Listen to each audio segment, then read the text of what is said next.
жатқанда қазақ біткеннің көңілі көтеріліп, көздері жайнап шыға келеді.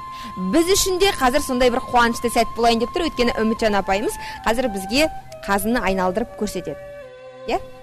Негізі өте қиын емес сияқты олай. Бірақ мен ол процеске бұрын қатысып араласпағам, сондықтан енді маған қызық. Етті қалай салады, бірінен кейін бірін сала ма, нені салады? Енді мынау қазір күз айы ғой. Күз айының ақырғы енді алдында бір ай бар. Содан кейін қылышын сүйретіп қыс келеді. Қазақ атамыз қысқы соғымға дайындалады. Қысқы соғымдарын ауылда қысқы соғымдарын семіртеді. Кейбір өзің сияқты, өзің айтып тұрсың, өзің сияқты қыз келіншектер дайын базардан, жаңағы айтқандай базардан әлгі қазы қарта, табақтап алады, сол етті базардан аласыздар. Мына оңтүстік өңірде мен білген, енді талай көріп жүр, оңтүстік өңірде біз мына орталық Қазақ Сарыарқаның төрінде өскеннен кейін мен өзі 40 жыл осы жақта тұрып жатырмыз. Кәдімгідей оңтүстік өңірде кәдімгідей мына қабырғадан қазыны сылып алып, шекке ғана кәдімгідей екі жағын байлап, бұрыштап ясап кәдімгідей өзіміз сияқты сөйтеді екен. Қабырғасын алып тастайды екен. Біздің мына Сарыарқа, мына Қарағанды облысы, осы жақ Астана, мына осы бер қарай міне қазыны қабырғасынан етті сылмаймыз, тура майлы жағынан міне тура қабырғаның басына дейін кигізіп кәдімгідей айландырамыз қазыны. Кәдімгі сүйегімен салып жібересіз? Сүйегімен. Мына оңтүстік өңірде ылғи байқап жүрміз. Менің көргенімде солай, тура оған ыңғайлы. Кәдімгідей мына қазыдан қабырғадан сылып етін майын кәдімгідей шекке салады. Сіз жаңағы нені сүйегімен салсаңыз, оны кейін турағанда қиын болады ол? Турағанда қиын болған ештеңесі жоқ. Кәдімгідей табақ тартқанда мүшелеп тартамыз ғой. Мүшелеп тартқанда кәдімгідей шегін, мына шекті кәдімгідей кесіп шегін алады да, кәдімгі міне қасапшы турайтын жігіттер кәдімгі шегін кәдімгідей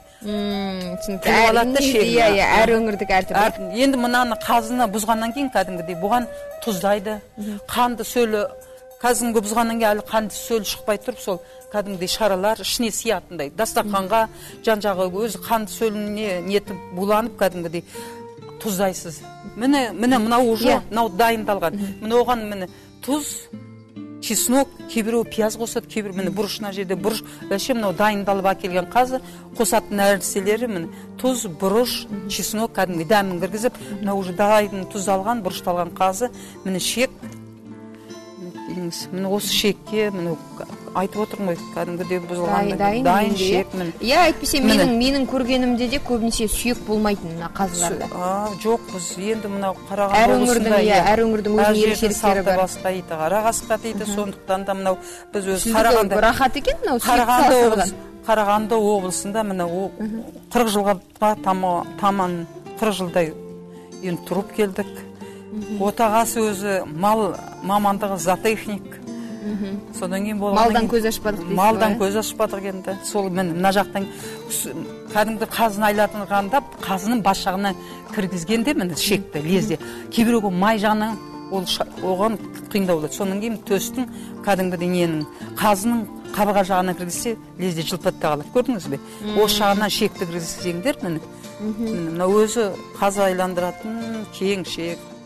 Өзі қазының өзі шекқанда шығанда шектің жартысы жіңішке болады, жартысы кеңдеу болады. Соны жіңішке жақсы шегіне шу жасасайды, мынау кеңдеу жағына қазын айландырады міне дейміз.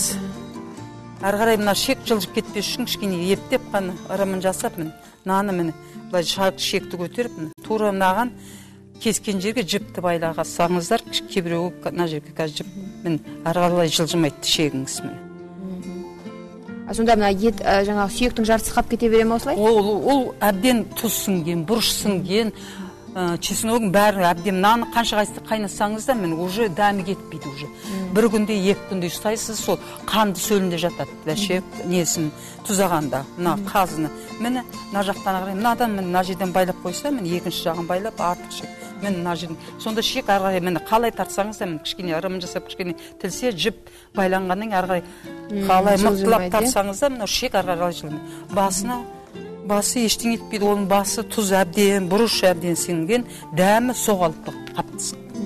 Енді осы қазымыз бітті ме сонда біздің? Қазы міне дайын қазы міне бұл сүрленген қазы. Бұл кәдімгі тұз алған қазы ғой. Әлгі кейбіреулер енді үнемдеп көктемде шығады, ұзын сары келгенде, бұның енді бұл бүлінбес үшін соны ыстап кәдімгідей тобылға ыстап. Кәдімгідей ана қымыз алғы бие сауғанда көбінінде сол тобылға ыстағанда қымыздың дәмі кәдімгідей айтады ғой, ауыздан дәмі кетпей. Сол сияқты осы қазыны да ыстап кәдімгідей. Соң кейін әлгі қазіргі уақытта холодильник бар, морозильник бар, соған сүңгітіп жібереміз ішіне салып. Мынау енді біздің құрметті көрермендер, бұл орталық өңірде осылай қазыны, Сарыарқаның төріндегі қазылар осылай, қазылар осылай, сүйекпен бүтіндей салынады екен, жасалуы өте жеңіл. Енді осы көріп отыр, енді қазір қалаға көштік, ауылдың әлгі келіндері, қыздары енді өзіміздің қазақтың салтын өмір ұмытпайтынды көре біледі, біле біледі, айта да жүресіздер осы. Рахмет, көп өте қызықты, және жаңағы орталығы бар, оңтүстігі бар, шығысы бар, батысы бар, енді тәжірибе алмасу болып жатыр бүгін. Негізі орталықтың жаңағы тәсілі осындай екен. Қазы айналдыруды көрсеттік, үйреніңіздер, мен де үйрендім. Рахмет сізге.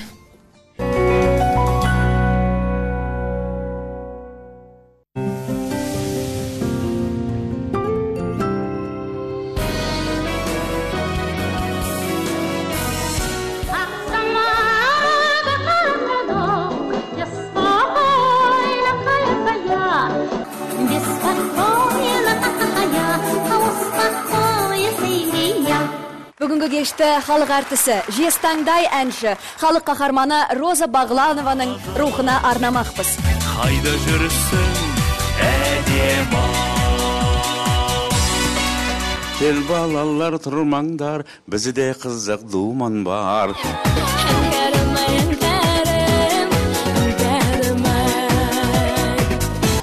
Екі дос қаздай жадырап жастай жүріңді кесенен бұлама.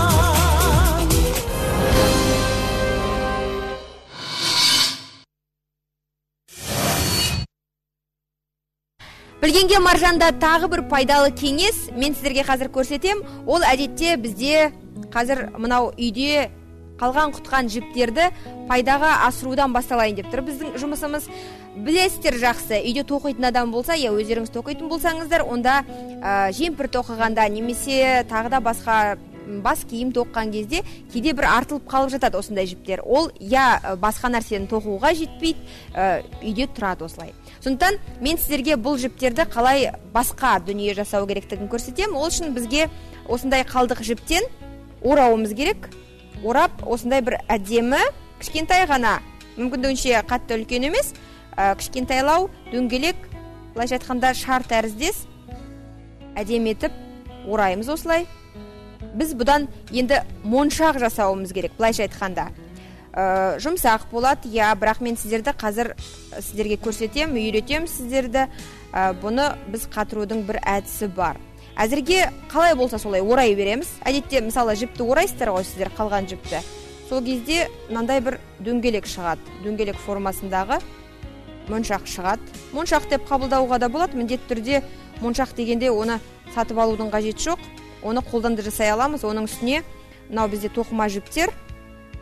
Бұл алдымызда қыс келе жатыр. Мына жерін алып, мындай крючок дейміз ғой. Мындай сыммен іліп алып, бір шетін бекітеміз. Ол жіп шығып кетпейтіндей болу керек. Бекітіп, іліп алып осылай. Осылай бекітеміз де болды. Осылай қоямыз. Осындай формадағы дөңгелек шығу керек. Мен сіздерге қазір жаңағы тағы біреуін көрсетейін. Мәселен, мына жіптен, дәл солай. Мысалы, бұл моншақтардың артықшылығы неде? Алдымызда қыс келе жатыр деп айттым. Біз әртүрлі қалың киімдермен көбінесе моншақ таққан жақсы көреміз. Әсіресе мына водолазка дейміз ғой, мойны сәл биіктеу, мойнымызды жауып тұратын жейделермен, немесе жеңіл көйлектермен біз көбінесе моншақ таққанды жақсы көреміз. Өйткені жаңағы бір түсті көйлектер немесе жейделер болса, оның үстінен әр беріп тұратын, әшекелеп тұратын, безендіріп тұратын бізде моншақтар. Ол моншақтарды сатып алуға болады әрине. Қымбаты да бар, арзаны да бар, бірақ мен сіздерге қазір мына моншақты жасау арқылы үйдегі қалған құтқан жіптерді, немесе әжелеріңіздің тоқымай тастап кеткен не бір нәрсе тоқып қалып қойған жіптерінен пайдалы моншақтар жасауды көрсетем. Осылай формасын өздеріңіз таңдайсыздар. үлкен қыласыздар ма, енді қатты үлкен қылам десеңіздер, бұл киімге сәйкестендіріліп жасалуы тиіс. Шетінен іліп аламыз да осылай бекітеміз. Енді бұл жұп-жұмсақ болып тұрса, бізде моншағымыз әрине тарқатылып кетуі мүмкін. Сондықтан мен сіздерге мындай әдісін ұсынамын. Мүмкіндігінше үйдегі барлық нәрселерді қолғаппен істеген жақсы. Кәдімгі ПВА-клей аламыз. ПВА-клей бізде көбінесе кеңсе тауарлары сататын дүкендерде болады. Оны сіздер былайғы өмірде де қолданатын шығарсыздар. Енді осы моншақтарды жайлап алып, осы моншақтарға бүйтіп кішкене бір толықтай батырып алмаймыз, бірақ мына моншақтардың сыртқы қабаты осы желіммен сіңірілуі тиіс. Осы желім бір ғана қабаты толықтай, оған жаңағы айтып отырмын ғой, желімге батырып алудың қажет жоқ. Міне осылай ширатып қағаздың немесе жаңағы бір төсеніштің үстіне қоямыз да, ол бізде кебу керек. Ол бізде кебет, әдетте бір тәулік уақыт, ол жаңағы балконға қойып қойсаңыздар болады. Әйтеуір ашық, таза ауа кіріп тұрған бөлмеде, немесе сол балкон біздің қолданатынымыз көбінесе. Балконда ол кебу керек, тұру керек. Сонда ол сыртқы қабатын сіздер мына желіммен әбден сіңіріп алдыңыздар ғой сыртқы қабатына. Ол бір қабаты кәдімгідей қап-қатты болып қалады, содан кейін оны моншақ ретінде пайдалануға болады. Ол қап-қатты болып тұрған кезде тарқатылып кетпейді жіп. Мен сіздерге міне көрсеттім. Бұл енді бір тәулік кебу керек қой. Біз бір тәулік күтпейміз. Мен үйде дайындап әкелгенмін. Сол бойынша мен әрі қарай процесті сіздерге көрсетейін. Ол мынандай моншақтар. Бұл моншақтарды мен дәл осы әдіспен, желіммен әбден оратып, ширатып, қатырып алғанмын. Олар қап-қатты кәдімгідей. Міне оңайлықпен ол босап кетпейді. Тіпті киіміңіздің бір шетіне іліп қалса да, ол жіптер тарқатылып кетпейді ең бастысы. Міне біздің моншақтар дайын. Ол кәдімгідей қатты моншақтар сияқты міне сырлап тұр. Енді бұны рет-ретімен орналастырамыз. Мен сіздерге айттым, формасын өздеріңіз таңдайсыздар. Енді бұл жерде жаңағы өздеріңіз жіпті ширатып жатқан кезде көзбен көресіздер ғой, байқайсыздар. Міне формасына қарай былай орналастыруға болады. Енді бұны өзара қалай бекітеміз деген сұрақ туындайды. Бізде бұл жерде көмектесетін әдеттегідей біздің мына крючок. Бір ғана сым, крючок деп аталады, оны сіздер жақсы білесіздер. Ілмекпен тоқу, бір сөзбен айтқанда. Біз шетінен бастаймыз. Шетінен бастағанда ең әуелі мына шетіндегі моншақтан аламыз да, бұл бір ғана жаңағы қабатын қатырдыңыздар ғой. Бірақ қайткенде де бұл қап-қатты тас сияқты болып қалмайды, сондықтан бұны бекіту оңай. Сонымен менде көбінесе екі мынандай сымды қолданам, біреуі сәл жіңішке, біреуі сәл қалыңдау. Бұл енді жаңағы жіптің формасына қарай өздеріңіз қолдарыңызға ыңғайлысын аласыздар. Бұл жерде бір сондай ереже жоқ. Бұны мен енді өзім жай ғана мына жіптерді пайдаға асыру мақсатында ойластырғанмын. Міне бұлай іліп алып, кішкене жүріп өтеміз. Содан кейін екінші моншақты қосамыз осы жерге. Азыр кішкене іліп аламыз да, ара қашықтығын бірақ бірдей қылуымыз керек. Міне осы жерде екінші моншаққа кезек береміз. Екінші моншақты да дәл осы принциппен бүйтіп әкеп іліп аламыз. Енді осы жерде санауға да болады. Санап ара қашықтығын бірдей ету үшін. Бұны енді неше түрлі тек қана моншақ емес, әдетте әртүрлі кішкентай балалардың киімдеріне де әшекейлеп тағуға болатын, сондай бұйым жасауға да болады. Енді мен сіздерге қыз-келіншектерге әдетте ең керегі сол моншақ қой. Сондықтан мен сіздерге моншақты көрсетіп жатырмын. Міне әзірге былай шығып жатыр. Үшінші моншақты осы жерден жалғастырамыз. Жіптің қандай болатыны ол сіздерге байланысты, таңдауларыңызға байланысты. Мына жерден қай жерден бізге ыңғайлы болады, сол жерден іліп аламыз. Біз енді бір қабатын қатырдық қой, сондықтан мына жерде сәл-сәл қиындық туғызуы мүмкін, бірақ бір ілінетін жер табамыз.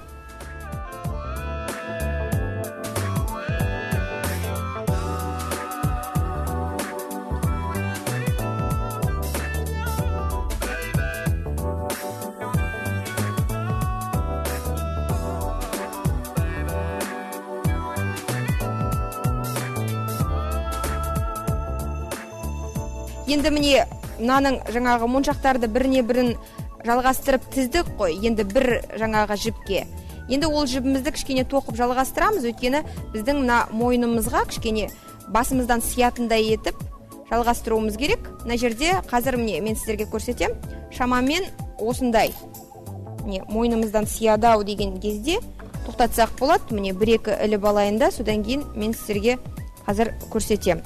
Осы жерде енді біз мына бір ұшын мына жер бастадық қой. Қай жерден бастадық, сол жерге бекітеміз. Сол жермен міне іліп алып келеміз да, қазір дәл осы жерден міне былай іліп аламыз да, осы жерден түйіндейміз. Өйткені біздің моншағымыз осымен дайын деп айтуға болады. Қазір осы жерде мына жағын қиып тастаймыз да, міне моншағымыз біздің дайын деп айтуымызға болады. Бірақ мына жерден біз артығын қиып тастап, сәл-сәл мына жерін кішкене мына жерде білінбейтіндей етіп бекітуіміз керек. Бұны да енді жаңағы желіммен кішкене жалғастыра салуға болады. Бірақ ол үшін желімді, егер мына жіп білінбейтін болса, желімді қолданудың қажеті жоқ, бірақ артығын жайлап бетіп алып тастаймыз. Сонымен біздің моншағымыз міне дайын. Үйдегі әжелерімізден немесе өзіміздің жаңағы тоқыған бұйымдарымыздан қалған жіптерді осылай ширатып моншақ жасап, өздеріңіз қыста әдемі жейделеріңізбен тағыңыздар және әдемі болып жүріңіздер. Міне сонымен қалған құтқан жіптерден осындай әдемі моншақ жасап көрсеттім. Сіздер үйреніп алған болсаңыздар, осындай әдемі моншақпен үнемі әдемі болып жүріңіздер. Біздің бағдарламаға келем десеңіздер, осындай немесе басқа да бұйымдар жасап көрсетем десеңіздер, онда қашанда есігіміз ашық. Өздеріңіз жақсы білесіздер, біз ешкімді қайта тәрбиелемейміз. Біреудің жеке өміріне араласпаймыз да, біз жай ғана өмірде елеусіз қалған ұсақ түйекті түгендейміз. Эфирде жүздескенше.